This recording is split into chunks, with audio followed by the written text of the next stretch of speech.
রাগ না থাকলে ভালোবাসা তো ভালোবাসাই নয়, রাগ থাকতেই হবে, তাইলে ভালোবাসার মর্ম বোঝা যায়। চিল্লায় বলেন ঠিক কিনা? ক্ষুধা না থাকলে খাবারের মর্যাদা বোঝা যায় না। সারাদিন পেট ভরা, খাওয়ার মজা বুঝবেন? ক্ষুধা, প্রচন্ড ক্ষুধা, তৃষ্ণার্ত, লেবুর শরবত পাইলে অমৃতের মতো লাগবে। প্রচন্ড ক্ষুধা, হাজি বিরিয়ানি পাইছেন 1 প্লেট, ইচ্ছে মতো খাবেন, কিন্তু পেট ভর্তি, হাজি বিরিয়ানি খাওয়া যাবে? এজন্য রাগ না থাকলে ভালোবাসা যে কত দামি, ভালোবাসা যে আল্লাহর পক্ষ থেকে কত বড় নেয়ামত বোঝা যায় না। মাঝে মাঝে মা আয়েশা রাগ করতেন, শুনতেছেন? বিশ্ব নেই বলেন, আয়েশা কখন তুমি রাগ করো, কখন তুমি আমারে ভালোবাসো আমি বুঝি। সুবহানাল্লাহ পড়েন। মা আয়েশা বললেন কেমনে বুঝেন?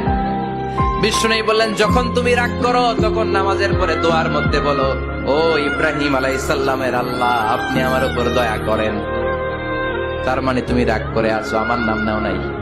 আর যখন আমার উপর খুশি থাকো, নামাজের পরে দোয়াতে বলো, মুহাম্মদ সাল্লাল্লাহু আলাইহি ওয়াসাল্লামের আল্লাহ, আপনি আমাদের উপর রহমত করে। তার মানে খুশির সময় তুমি আমার নাম নাও, রেগে গেলে অন্য নবী দেয়া দোয়া সেরা দাও, রেগে গেলে আমার নামটা নাও না। মা এসে বলে, নবী গো, আমি তো শুধু নামটাই মুখ দিয়ে নেই না, কিন্তু কলিজা থেকে তো আপনারে বাদ দিতে পারি না।